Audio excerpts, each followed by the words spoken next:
Welcome to the Digital Edge. Great to be here. Today, we're looking at the story of Ron Hose, the founder of Coins.ph, the big financial services platform in the Philippines. That's right.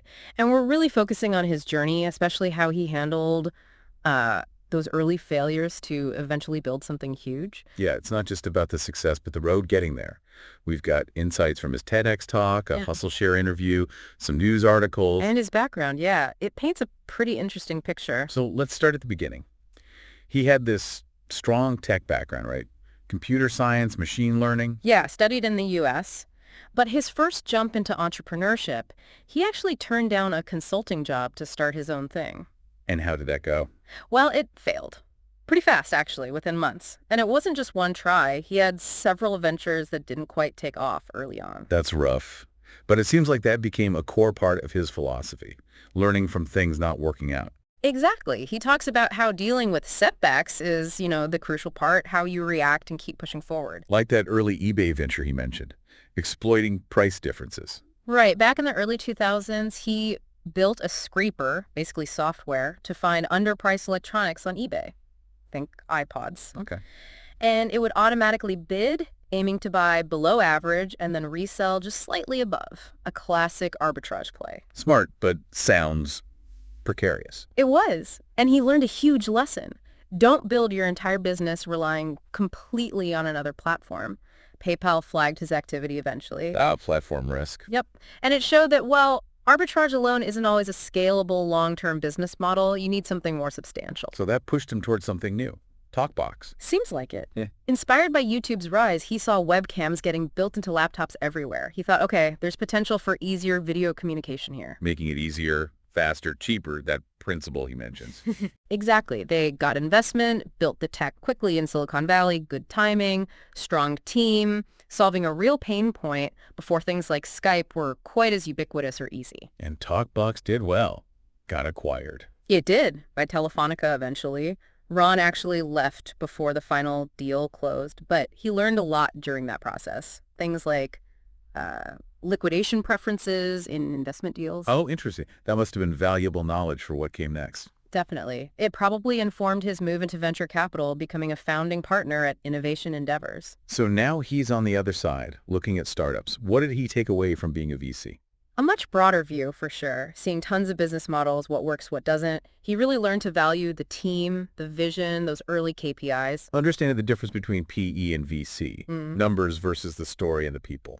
Precisely. And recognizing patterns, but also knowing when you need that reality distortion field for truly groundbreaking ideas.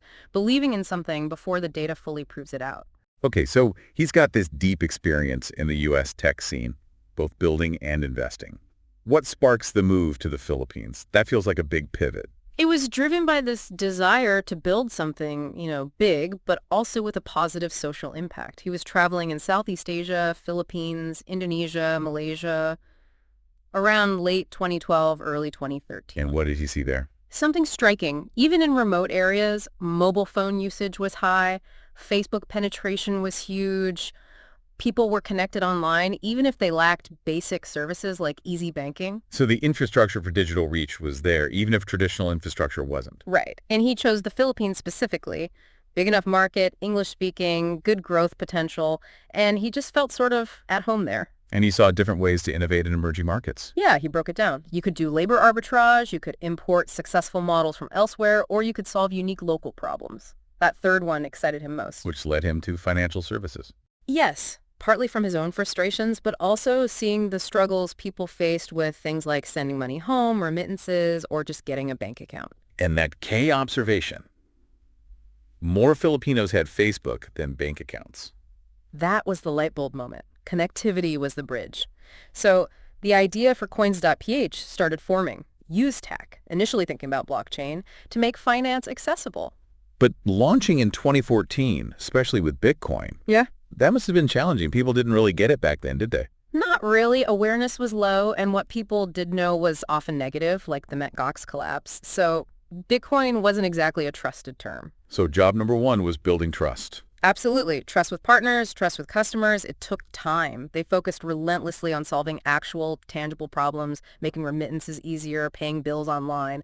That's what got people using it. And that focus on the customer, even Ron getting involved in customer service. Yeah, being super attentive built that trust layer by layer. They didn't try to boil the ocean. They scaled gradually, kept reaching for slightly bigger partners, more users. His VC experience must have helped with building the team, too. For sure. Knowing to hire slow, fire fast. Focusing on finding smart, creative, passionate people and really protecting the company culture.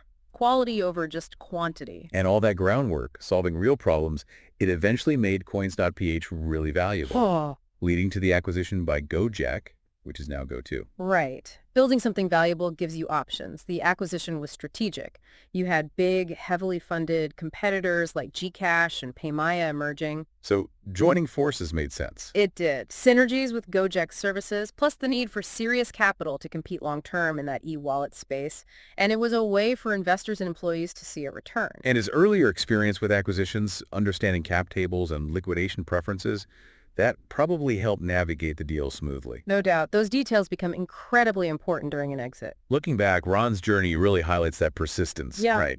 Learning from the stumbles, not giving up. Definitely. And finding those real market needs. His advice for Filipino founders seems to center on that. Build strong fundamentals, solve real problems, be persistent, and get the right kind of investors. It's a powerful story about resilience and finding opportunity, especially in emerging markets. Coins.ph really shows how tech can tackle big issues like financial inclusion. Absolutely. It demonstrates the potential for homegrown innovation to make a massive difference. So what parts of Ron's path stand out most to you? Does it make you think differently about navigating your own challenges or spotting opportunities? It's definitely inspiring to see that kind of long-term vision pay off after those early struggles. Food for thought indeed. Well, thanks for joining us on The Digital Edge. We'll catch you next time for another exploration.